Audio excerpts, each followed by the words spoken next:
Hello! Welcome back to the Wrestling Newsroom. I'm your host, All Things Wrestling, and today we're going to be looking at all the wrestling news from Tuesday. We start with LAX and Impact Wrestling doing bad business deals. They were announced to be at Evolve, I believe the December 15th and December 16th shows, but they've been pulled. Evolve were contacted by LAX and informed that we needed somewhere else that weekend. No other explanation was given. Impact Wrestling didn't even contact Evolve to inform them that LAX would be not turning up. There's no heat on LAX, as they understand that they were put in this situation, but for Impact Wrestling to not contact them and allow them to book the dates even though they couldn't do it, they've now said that it will not be booking any Impact Wrestling stars. I think that's ridiculous. You make a business deal, then just go, nah, we couldn't do it in the first place, but there you go. Impact Wrestling. And then, recently, Alistair Black got married to Selena Vegas, which is pretty nice. Congratulations, they found each other. We then go to our next story. Ring of Honor has now signed PCO, formerly Pierre Carl in WWE, and Brody King. So, yeah, that's pretty decent that they've signed two big stars. And now, XFL has now announced host cities for the inaugural season of their 2020 relaunch. Dallas, Houston, Los Angeles, New York, St. Louis, Seattle, Tampa Bay, and Washington, D.C. I know the original schedule was meant to be for tomorrow, so it's nice that we've got the dates, the cities now. And then in an interview, Stephanie McMahon was asked who the most iconic character in WWE history is. A character that impressed me most has to be Vince McMahon. Nah, I'm joking. She said The Undertaker. He's the most iconic superstar in WWE history. Which I completely agree with her. And then Seth Rollins has commented on life after WWE. I've kind of got something going with my wrestling school back home in Iowa. I think once I get off the road and my in-ring career is done, I'll probably take at least a few years off to relax a little bit, but who knows? I always like giving back to the business.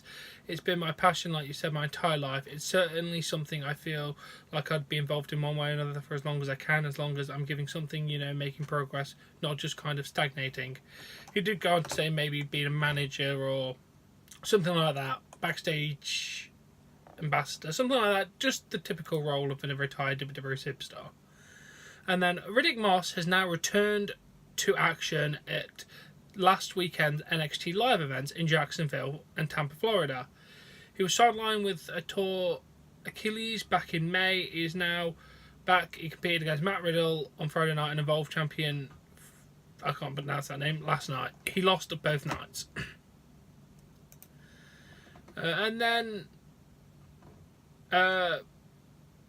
Bellator MMA fighter Aaron Chalmers called out WWE Daniel Bryan with, Daniel Bryan, May is when I'm making my fighting debut in USA. If you're not beating up after Mania, what you saying? I love to see that. And then David Arquette responds to criticism from Jim Cornette. Finally heard Jim Cornette talk shit about me. Had some strong points, missed most of the obvious ones. One point I'd like to make is you don't have to be an asshole to share your opinion. Fair point. And then Ric Flair talks about drinking. He said, I'm going to be completely honest with you. I've asked the doctors 10 different times, and of course I'll ask the doctors because I refuse to believe. At my wedding, I had 3 glasses of champagne. At my daughter's wedding, I had the same, or maybe 1 glass of wine with the champagne. And while I was in Florida with Wendy this past week, we were there for Thanksgiving. I drank about 4 beers. So it's not the alcohol that's going to hurt me. That's the doctors that are afraid of if I have one that I lead to another. But I've had a drink, so alcohol is not going to kill me. I've never had any hard liquor, and that won't happen. But I have probably had 10 or 12 beverages with alcohol in them, beer, wine, or champagne. Damn. And then Terry Runnels comments on whether she was contacted for WWE Evolution. They did not. Here's what's interesting. I haven't thought about this until the other day when someone asked, hey, Terry, you're a trained wrestler. Not a good one, but at least she was trained. No, the hell I wasn't. I would get in the building, I would, 9 times out of 10, when Vince started making me wrestle, I'd be sick to my stomach if I found out I was wrestling unmanaged. I hated it. Truthfully, I don't mind taking bumps. I'll take bumps all day long. I used to say to him, Vince, people excel at things they want to do. I don't want to wrestle. He'd slap me on the arm and tell me I'd do great. Whomever I was working with would teach me a few moves during the day. That was it. Every time I went out, I did my best. Well, that's a little Vince McMahon antidote there. And then the rumour is that Becky may be dropping the title at TLC. It makes me wonder, maybe there's a reason why she's in there, or Asuka's in there to make her win. You know, nobody's going to expect, everyone's going to expect either Becky or Charlotte to walk out with the title, but they could easily do the deal where they both go in the Royal Rumble, they both try to win the Rumble, get their hands on Ronda Rousey, and they're both going to be in the Rumble, and somebody should be champion, so there's a very good chance Asuka will walk out as champion. I like that plan, see if they do that. And then we have a kind of a bit update on Dolph Ziggler. According to Mike Johnson, it would appear he has signed a new deal based on how he's being used right now. But no, it's not been fully confirmed whether he's put pen to paper. So he could be on a new deal. Judging by what he's been doing, I'd say it's highly likely. And then former WWE champion Jack Hager, announced that he will be making his MMA debut at Bellator January 26, 2019. He'll be facing J.W. Kisser during the undercard of the event. So best of luck to you. Hopefully he does better than CM Punk does. And then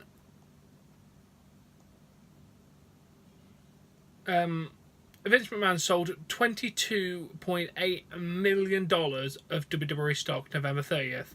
He unloaded 306,000 shares. The speculation is using the money towards the XFL relaunch. And then Chris Jericho was in a skirmish after a Fozzy concert. He was in Rena doing a show last night. After the show, some messed up guy was back there wanting to get on the tour bus. There was apparently a kid that helped play or did some drums and work on the show, and the kid wanted to get on the tour bus and get an autograph or something like that, and this other guy said he'll get him on the tour bus.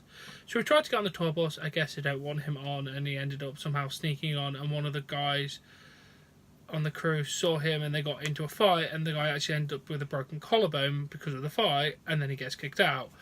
Jericho's yelling at him, so Jericho gives him a spear and pounding on him in a mounted position. I think there was a mount, he was on top. Nobody actually told me that, so the guy may have had a guard or something. So Jericho's on top of him, he's punching him out, and he went back on the bus and he came back out and did it again and tried to tell the people to not let him go. The people who were watching this tried to hold the guy until the police arrived. He got away, the police ended up chasing him, catching him and arresting him. So someone tried to sneak on the bus, got on the bus, got kicked off, had a fight, Jericho stopped him and he got arrested. There's a gist of what the hell happened. And then but the judge of last night, even though Ziggler won, it looks like they're still pulling the trigger on McIntyre, which is good. The last story I have to cover today is a very low attendance for Raw. A lot of the top and a bit of the bottom section were empty. Damn. Yeah, it didn't get much attendance. And then last story, Pac, also known as Neville, defeated someone in Dragon Gate's Pro Wrestling Open.